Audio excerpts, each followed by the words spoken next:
खोल दे पंख मेरे, खोल दे पंख मेरे, कहता है परिंदा, अभी एक और उड़ान बाकी है।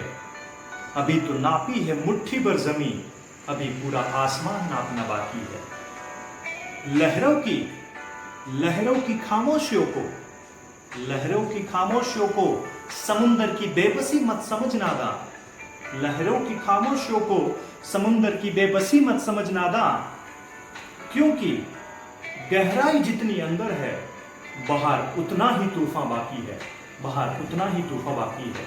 एक नए जज्बे के साथ, एक नए जुनून के साथ आपके बीच में मैं वापिस आया हूं, एक नई स्टोरी के साथ, एक नए टॉपिक के साथ। आज जो हम डिस्कस करने वाले हैं वो टॉपिक है गोल सेटिंग। ऐसा एक सर्वे में कहा गया है कि वर्ल्ड के खाली 3% लोग जो है जिसके पास खुद का लिस्ट ऑफ गोल होता है। मगर ये गोल सेटिंग जरूरी क्यों है?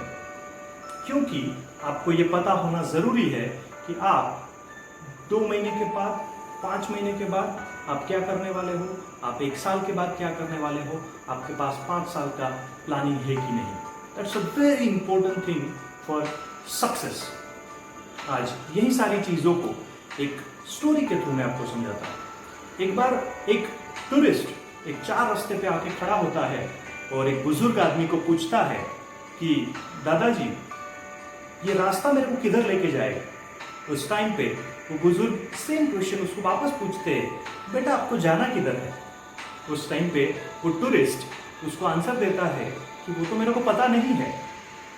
तो बुजुर्ग ने बोला, बेटा कोई भी रास्ते पे चले जा, क्या फर्क पड़ता है। सो यहाँ पे मोरल ऑफ द स्टोरी ये है कि आपको ये नहीं पता कि मेरे को जाना किधर है, तो ये तो हालत वो हो गई कि आप ट्रेन में तो बैठे हो मगर पता नहीं है कि मेरे को जाना किधर है। ठीक है, इसको थोड़ा अलग तरीके से समझते हैं कि आपके पास एक मैग्नीफाइंग ग्लास है और आपको एक कागज को जलाना है, सफिशिएंट धूप आपके पास है। आप क्या करते हो, मैग्नीफाइंग ग्लास से वो कागज को जलाने की ट्राई कर रहे हो, मगर क्या कर रहे हो, हर एक 2 सेकेंड के बाद आप अपना लोकेशन चेंज कर रहे हो। इससे होता क्या है, आपका टाइम वेस्ट, क्योंकि आपके पास फिक्स लोकेशन नहीं है। आपके पास सफिशिएंट धूप और सफिशिएंट रिसोर्सेज, मैग्नीफाइंग ग्लास, सारी चीजें होने के बावजूद भी आपको कागज को कभी भी जला नहीं पाओगे, क्योंकि आपको क्या करना पड़ेगा, वो मैग्नीफाइंग ग्लास को फिक्स करना पड़ेगा एक स्पेसिफिक लोकेशन पे, तभी जाके वो कागज को क्या कर पाएगा, जला पाएगा। सो ये इंपॉर्टेंट होता है एक गोल का कि भाई आपको ये पता होना चाहिए कि 2 महीने के बाद या 5 महीने के बाद या 1 साल के बाद मेरा प्लानिंग क्या है, मैं क्या करने वाला हूँ, क्योंकि वो हर बार आपको रिमाइंड करवाता है कि इतना हुआ है, इतना अभी बाकी है। Let's understand this thing with another story.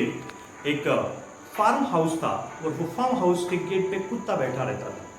वो कुत्ते का काम क्या था, वो रास्ते पे आने वाली हर एक गाड़ी के सामने वो खड़ा रहेगा। जैसे ही गाड़ी वो रास्ते से उसके गेट के बाजू में से गुजरेगी, वो कुत्ता जोर जोर से भौंकेगा। फिर क्या करेगा, वो गाड़ी के पीछे भागेगा और उसको क्रॉस करने की ट्राई करेगा। ऐसा डेली होता था और ऐसा डेली वो कुत्ता वो गाड़ी के सामने भौंकता था और उसको आगे निकलने की ट्राई करता था। एक दिन वो उसका जो पड़ोसी था वो फार्म हाउस के मालिक को बोलता है कि आपको क्या लगता है, ये कुत्ता कभी भी ये गाड़ी को क्रॉस कर पाएगा या गाड़ी से आगे निकल पाएगा। उस टाइम पे वो मालिक ने जबरदस्त आंसर दिया कि सर जी, ये कुत्ता आगे निकले या ना निकले ये मेरे लिए मैटर नहीं है, मगर मेरे लिए मैटर ये करता है कि ये कुत्ता गाड़ी से आगे भी निकल गया तो क्या उखाड़ लिया। यहाँ पे मैटर है आपके गोल की। आपके पास लिस्ट ऑफ गोल नहीं है, आपके पास एक स्पेसिफिक ध्येय नहीं है। आप क्या करते हो, पूरे दिन, पूरे साल, पूरे महीने अननेसेसरी चीजों पे आपका टाइम वेस्ट करते रहते हो और end of the year, end of the day, end of the month हम कहीं का नहीं रहते। सो मोरल ऑफ द स्टोरी, ये पूरे वीडियो का लर्निंग की मैं बात करूं तो आपके पास आपका लिस्ट ऑफ गोल होना जरूरी है। सेकेंड, गोल के साथ आपको वहां पे टाइमलाइन भी देनी है कि ये मैं कब तक खत्म करूंगा। और तीसरी चीज, वो गोल को आप पब्लिकली बोलो, पब्लिकली बताओ लोगों को कि मेरा ये गोल है। इससे फायदा क्या होगा, लोग आपको रिमाइंड करवाएंगे कि तूने ये नहीं किया है, और उससे बेनिफिट आपको खुद को होने वाला है। Thank you very much.